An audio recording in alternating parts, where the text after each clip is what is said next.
Assalamualaikum warahmatullahi wabarakatuh. Hello guys, perkenalkan nama saya Rolando Guru Hitianto dengan NIM 20323016. Oke, dari kelas PGMIE. Di sini saya akan menjelaskan materi mengenai modul ajar. Apa sih itu modul ajar? Oke, kita akan bahas bareng-bareng ya guys ya. Langsung masuk ke materi. Tujuan dari modul ajar sendiri itu ada 4 poin teman-teman. Yang pertama, siswa itu bisa memahami konsepnya, tujuannya, strategi, terus prosedur-prosedur dari modul ajar teman-teman. Yang kedua, ada siswa itu bisa memodifikasi modul ajar yang telah tersedia, yang disesuaikan dengan karakteristik, terus serta kebutuhan sekolah atau madrasah masing-masing. Jadi peserta itu dapat menyesuaikan modul ajar yang sudah ada agar lebih efektif gitu teman-teman. Terus siswa mampu menentukan penilaian yang sesuai dari modul ajar yang dimodifikasi. Itu para siswa atau peserta didik itu diharapkan bisa merancang bentuk-bentuk penilaian yang tepat untuk memastikan modifikasi terhadap modul ajar. Nah, itu dapat diukur dan dievaluasi secara efektif tentunya. Dan yang terakhir ada siswa itu bisa mengembangkan bahan ajar yang relevan, terus menyesuaikan tingkat capaian siswa untuk mendukung pembelajaran pada modul ajar yang dimodifikasi. Itu maksudnya peserta didik diharapkan dapat menciptakan materi pembelajaran yang terarah, terus sesuai dengan kemampuan siswa yang mendukung proses pembelajaran tentunya. Nah, mari kita simak bareng-bareng nih. Yang pertama, mengapa sih modul ajar itu harus sederhana, terus dapat memandu pembelajaran dengan efektif? Nah, mengapa ada yang tahu nggak? Karena modul ajar yang sederhana itu lebih mudah dipahami para siswa, teman-teman, gitu, dan meningkatkan efektivitas, fleksibilitas dalam pembelajaran, gitu, teman-teman. Terus ada bagaimana mengembangkan modul ajar yang sederhana namun efektif. Nah, dengan pendekatan yang terstruktur, terfokus dengan dan sesuai dengan kebutuhan siswa dalam mendukung pembelajaran, membantu siswa mencapai tujuan belajar dan memudahkan guru dalam pelaksanaan pembelajaran gitu. Terus bagaimana menentukan penilaian untuk modul ajar yang sesuai dengan kebutuhan dan karakteristik siswa. Oke. Jadi mengenali tujuan pembelajaran misalnya berfokus pada keterampilan berpikir gitu. Terus penilaian berupa menganalisis gitu. Jadi guru itu harus memperhatikan karakteristik peserta didiknya gitu, teman-teman. Terus mengapa modul ajar perlu berpusat kepada murid dan memperhatikan perbedaan karakteristik siswa? Oke, karena setiap siswa memiliki gaya belajar yang berbeda-beda tentunya. Terus minat dan kemampuan yang juga berbeda. Misalnya beberapa siswa lebih paham tentang praktik, ada yang metode belajarnya itu mendengarkan, membaca, menulis gitu, teman-teman. Terus bagaimana memilih dan memodifikasi modul ajar yang sesuai dengan kebutuhan dan karakteristik siswa.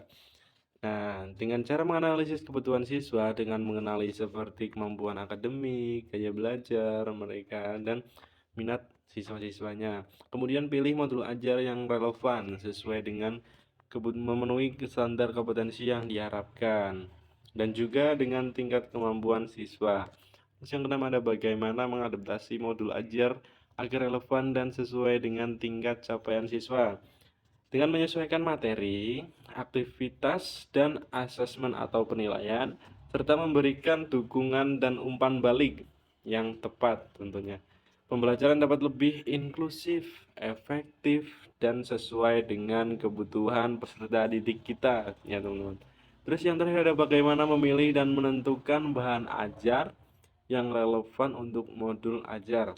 Nah, dengan mengidentifikasi tujuan pembelajaran yang pertama, terus yang kedua mengenali karakteristik siswa, memilih bahan ajar yang bervariasi, terus menyesuaikan kesulitan dengan kemampuan siswa, terus mengaitkan dengan kehidupan sehari-hari gitu.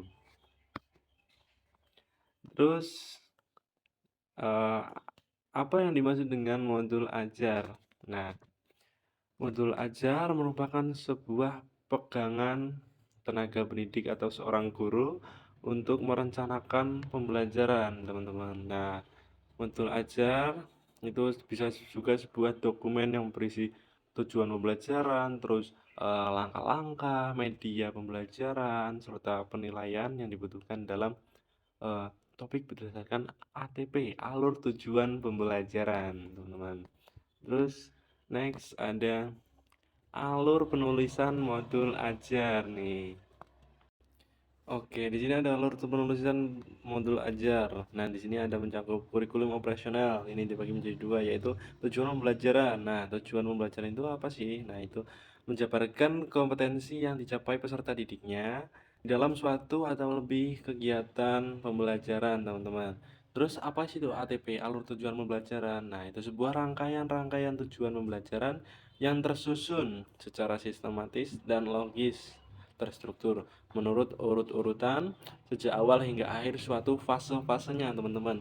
Nah, ini ada contoh alur penyusunan modul ajar. Nah, di sini ada contohnya ada mata pelajaran bahasa Indonesia. Terus output dari materi sebelumnya ada ATP, alur tujuan pembelajaran, mencangkup tujuan pembelajaran, konten inti, materi inti, terus pemahaman bermakna, terus pemahaman materinya peserta didik ya, teman-teman. Terus produk akhir, hasil akhirnya, terus ada indikator pencapaian kompetensi, terus rencana penilaian. Nah, tujuan akhirnya profil pelajar Pancasila, mencangkup tentang nilai-nilai Pancasila. Terus ada elemen bahasa Indonesia mengenai apa saja: menyimak, membaca, menulis, mempresentasikan, terus seperti itu, teman-teman. Oke, next ada komponen modul ajar lengkap. Nah, ini ada apa saja? Komponen detail modul ajar per pertemuan, terus ada komponen modul ajar, terus ada lampiran. Nah, oke, komponen modul ajar itu apa saja? Yang pertama ada fase capaian modul ajar. Nah, ini fasenya itu capaian sangat penting untuk memastikan bahwa pelajaran berlangsung secara efektif tentunya. Jumlah jam pelajaran. Nah, ini waktu yang diperlukan untuk mencapai tujuan pembelajaran karena membantu seorang guru dalam merencanakan dan mengatur memanage waktu pembelajaran dengan efektif. Terus model belajar. Nah, ini model-modelnya. Pilih model belajar yang tepat.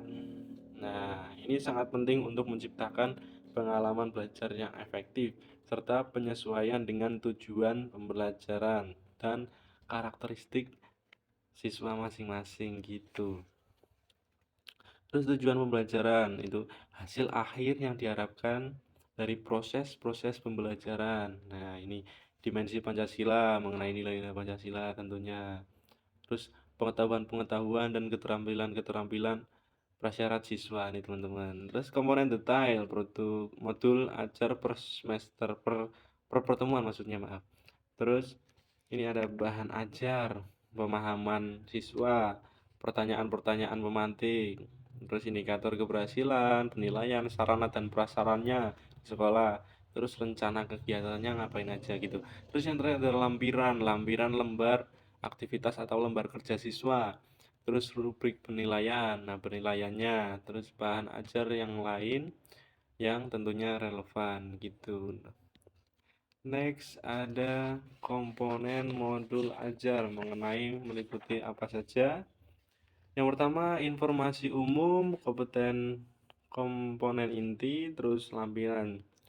Nah, ini informasi umum mencakup identitas sekolah, terus kompetensi awal, terus profil pelajar Pancasila tentunya yang di kurikulum ini, terus sarana dan prasarannya, target targetnya peserta didik, terus model pembelajaran yang digunakan itu bagaimana, terus ada komponen inti, tujuan pembelajaran, pemahaman bermakna, terus ada pertanyaan-pertanyaan pemantik, persiapan pembelajaran, kegiatan pembelajaran, penilaian, pengayaan, atau remedi-remedi gitu, terus refleksi peserta didik dan guru. Nah, yang terakhir ada lampiran lembar kerja peserta didik, terus ada bahan bacaan guru, bahan bacaan materi peserta didik gitu, ada sendiri-sendiri, terus daftar pustaka, teman-teman. Next ada komponen modul ajar wajib. Nah, ini Oke, jadi komponen modul ajar wajib itu alur tujuan pembelajaran ATP menjadi dasar bagi seorang pendidik atau guru untuk menyusun perencanaan pembelajaran atau modul ajar. Nah, pendidik ini memiliki kebebasan atau keluasaan untuk mengembangkan sebuah modul ajarnya sendiri. Nah, memilih terus memodifikasi modul ajar yang tersedia sesuai dengan konteks, terus kebutuhan dan karakter siswa-siswanya gitu. Nah, ini secara umumnya modul ajar memiliki komponen utama. Yang pertama, nomor one, ada tujuan pembelajaran. Nah, mesti kalian ada memiliki tujuan hidup kan. Nah, ini pembelajaran juga memiliki tujuannya. Yang kedua ada step by step atau langkah-langkah pembelajaran atau kegiatan pembelajaran. Yang terakhir ada penilaian pembelajaran, teman-teman. Nah, seorang guru diperbolehkan apabila ingin mengembangkan sebuah modul ajarnya dengan komponen-komponen tambahan, nah, di luar komponen wajib ini. Oke. Next ada acuan teknik modifikasi modul ajar. Nah, ini yang pertama,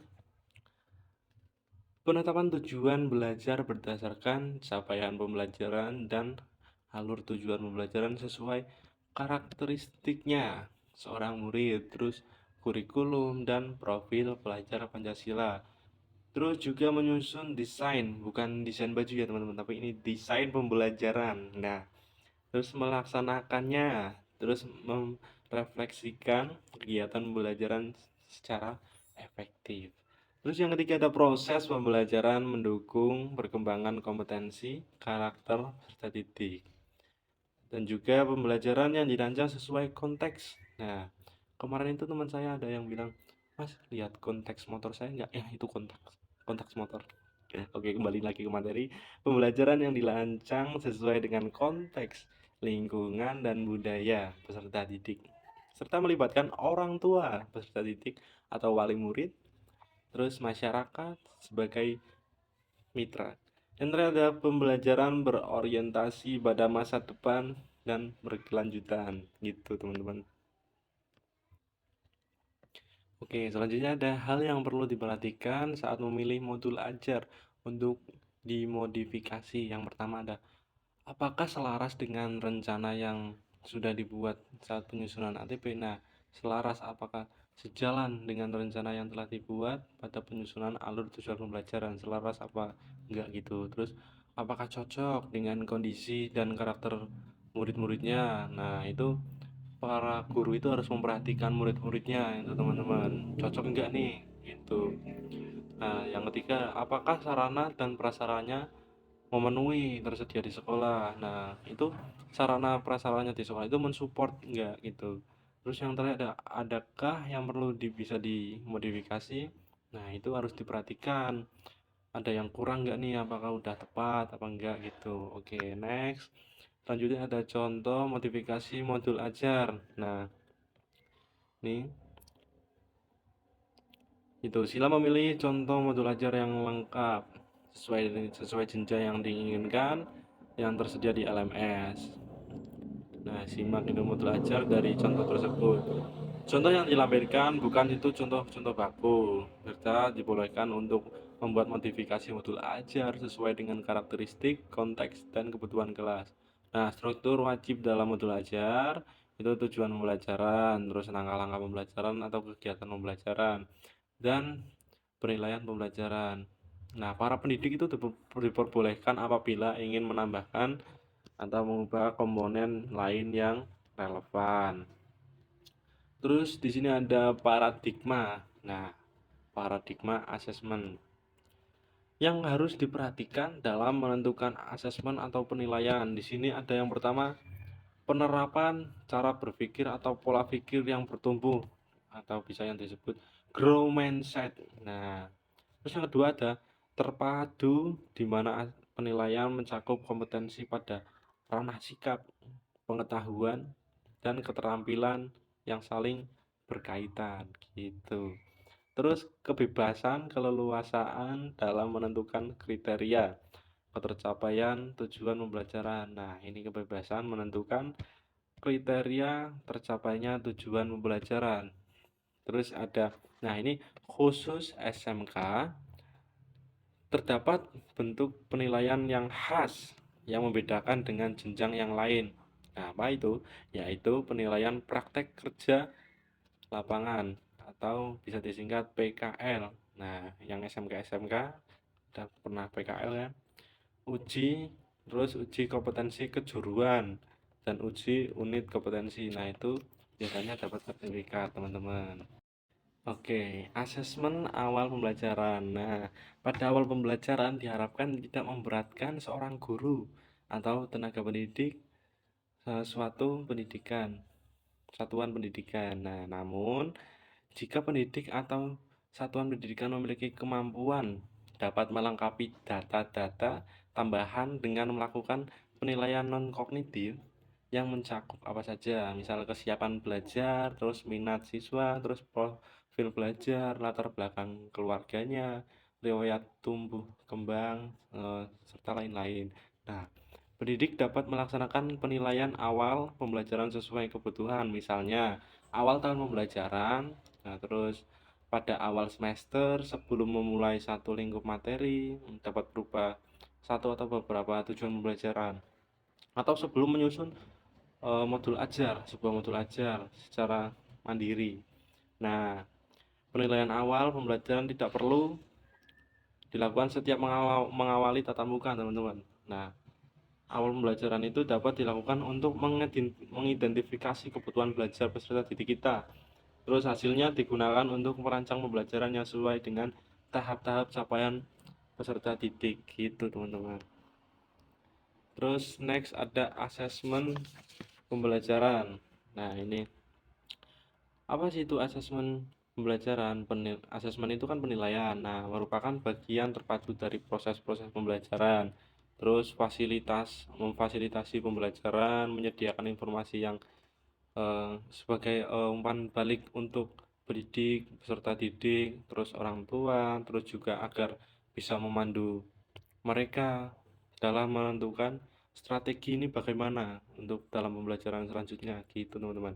Terus asesmen atau penilaian itu dirancang atau dilakukan sesuai dengan fungsinya, fungsi asesmen penilaian tersebut dengan kebebasan, keleluasaan eh, untuk guna menentukan teknik dan time waktu pelaksanaan penilaian agar efektif untuk mencapai suatu tujuan pembelajaran. Terus ada asesmen dirancang secara adil, proporsional sesuai porsi, valid dan dapat dipercaya guna menjelaskan kemajuan belajar dan menentukan keputusan tentang bagaimana langkah-langkah selanjutnya. Nah, next, laporan kemajuannya belajar. Pencapaian peserta didik bersifat sederhana, informatif. Nah, untuk yang bermanfaat tentang karakter, kompetensi yang dicapai, serta strategi tindak lanjutnya. Yang terakhir ada hasil asesmen, hasil penilaian digunakan oleh peserta didik, pendidik, tenaga kependidikan, dan serta orang tua wali murid sebagai bahan refleksi untuk meningkatkan mutu dalam pembelajaran. Nah, ini masuk ke alur-alur asesmen atau penilaian. Alur penilaian yang pertama menentukan tujuannya, tujuan pembelajaran sesuai alur pengembangan dimensi. Terus yang kedua ada merencanakan indikator-indikator. Nah, ini memastikan ke dalam tujuan, terus membuat indikator yang mencangkup aspek kognisi, sikap, dan keterampilan. Terus poin yang ketiga ada menyusun strategi penilaian. Nah, ini strateginya bagaimana? Yang keempat, menyiapkan alat ukur atau instrumennya, rubrik. Menyiapkan instruksi atau panduan untuk murid, lembar kerja misalnya gitu. Terus yang pertama ada mengolah hasil penilaian dan bukti pencapaian peserta didik kita untuk membuat inferensi, sebuah kesimpulan atau ringkasan mengenai pencapaian peserta didik terhadap tujuan pembelajaran. Dan yang terakhir menyusun raport. Nah, ini Bapak Ibu. Oke, next ada acuan yang digunakan untuk melaksanakan penilaian pembelajaran. Yang pertama, asesmen sebagai proses pembelajaran atau assessment as learning. Yang pertama ada asesmen untuk refleksi proses pembelajaran. Terus ada dan juga berfungsi sebagai asesmen formatif. Nah, ini ada juga asesmen untuk proses pembelajaran atau assessment for learning. Nah, assessment untuk perbaikan proses pembelajaran. Terus berfungsi sebagai assessment formatif. Apa sih perbedaan assessment ES dan for learning? Eh, assessment learning memiliki lebih melibatkan peserta didiknya secara aktif dalam kegiatan assessment eh, tersebut. Terus peserta didik diberi pengalaman untuk belajar menjadi penilai bagi diri sendiri dan teman-temannya. Terus penilaian diri self assessment dan penilaian antar teman merupakan contoh assessment as learning.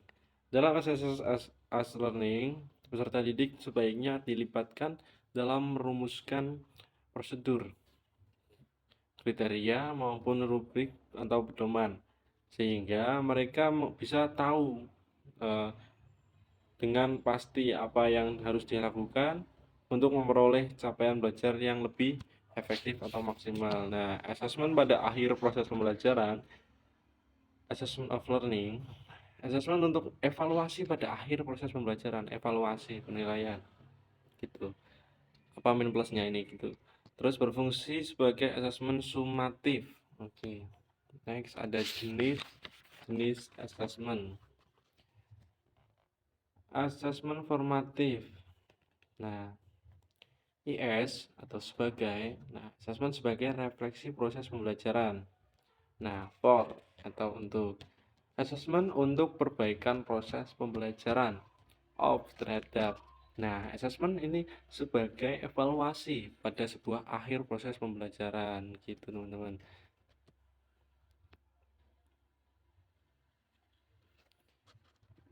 Nah, contoh bentuk assessment formatif dan sumatif. Bentuk asesmen penilaian formatif dan sumatif ini ada 5, teman-teman. Yang pertama ada diskusi kelas. Yang pertama, mengembangkan kemampuan berkomunikasi, berinteraksi, terus antar siswa-siswanya. Terus belajar berdemokrasi, menghargai pendapat orang lain, menghargai orang lain, serta berani mengemukakan pendapat atau berpendapat gitu. Terus ada juga drama. Drama ini melatih kepercayaan seorang siswa dan jiwa seni. Kepercayaan diri dan jiwa seni. Terus belajar bekerja sama, komunikasi, serta berpikir secara kritis. Nah, ini ada juga presentasi. Presentasi ini mengembangkan kemampuan berkomunikasi, ngomong, speaking. Terus belajar memahami topik secara mendalam, berpikir dan bernalar secara kritis juga. Terus ada tes lisan, ini meningkatkan kemampuan speaking lagi, berbicara, mengkonfirmasi pemahaman, menerapkan umpan baliknya, pertanyaan-pertanyaan apa-apa gitu. Terus ada produk. Nah, produk ini mengembangkan kreativitas, terus dan juga meningkatkan ketelitian dan jiwa dalam seni. Oke, next pelaksanaan asesmen penilaian sumatif dan formatif. Nah, ini pelaksanaan asesmen formatif dulu. Nah, hal-hal yang harus diperhatikan dalam pelaksanaan penilaian formatif. Yang pertama, nah ini dilaksanakan bersamaan dalam proses pembelajaran. Nah, kemudian ditindaklanjuti guna memberi perlakuan berdasarkan kebutuhan siapa? Kebutuhan siswa, serta perbaikan proses pembelajaran. Terus yang kedua ada pendidik dapat menggunakan berbagai teknik, nah, seperti observasi, performa, kinerja produk, proyek gitu, maupun tes-tes. Terus ada tindak lanjut yang bisa dilakukan langsung dengan memberikan umpan balik atau melakukan intervensi. Dan juga pendidik dapat mempersiapkan, nah harus siap berbagai instrumen seperti rubrik catatan, terus lembar lembar checklist untuk mencatat apa? Mencatat informasi yang terjadi selama pembelajaran yang berlangsung gitu. Nah, selanjutnya ada hal yang perlu diperhatikan dalam pelaksanaan asesmen sumatif, penilaian sumatif. Nah, dilakukan pada akhir lingkup materi guna untuk mengukur kompetensi yang dikehendaki dalam tujuan pembelajaran pada akhir semester gitu teman-teman. Nah, pendidik dapat menggunakan berbagai teknik seperti portofolio, performa, kinerja produk, proyek, maupun tes juga. Nah, hasil sumatif dapat ditindaklanjuti dengan memberikan umpan balik juga atau melakukan intervensi kepada siswanya maupun proses pembelajaran yang telah berlangsung atau telah dilakukan gitu. Ada juga pengembangan bahan ajar. Nah, bahan ajar harus harus dikembangkan. Bukan cuma roti, kue aja, adonan kue. Ini bahan ajar juga harus dikembangkan. Yang harus diperhatikan dalam memilih bahan ajar. Nah, yang pertama, bahan ajar bersifat variatif. Nah, inovatif. Bisa berupa bahan ajar cetak, bahan ajar non cetak gitu. Nah, selanjutnya sesuaikan buku yang disediakan dengan alur tujuan pembelajaran, kebutuhan, terus karakteristik sekolah itu beda-beda masing-masing. Terus buku yang disediakan pemerintah, buku yang telah disediakan oleh pemerintah hanya salah satu alternatif bahan ajar. Seorang guru boleh untuk mengembangkan, menambahkan bahan ajar yang lain-lain yang lebih relevan. Terus mengembangkan bahan ajar untuk membuat kegiatan pembelajaran semakin bermakna untuk siswanya dan variatif gitu teman-teman. Nah, hal penting lain yang harus diperhatikan pada saat membuat modul ajar. Nah, ini menyesuaikan lingkup kesiapan belajar, terus minat siswa, terus tingkat penguasaan kompetensi peserta didik gitu. Nah, contoh penyesuaian ruang lingkup pembelajaran.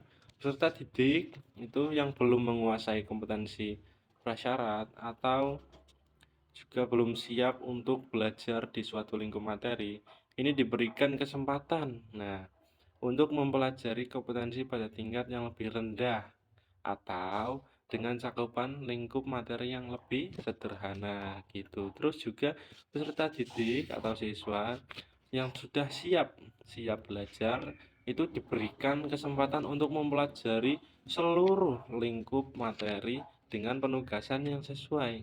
Nah, serta peserta didik yang memiliki tingkat penguasaan yang lebih tinggi dapat diminta untuk menyelesaikan tugas dengan tingkat kesulitan yang lebih atasnya lagi levelnya gitu, yang lebih tinggi atau lebih menantang gitu teman-teman.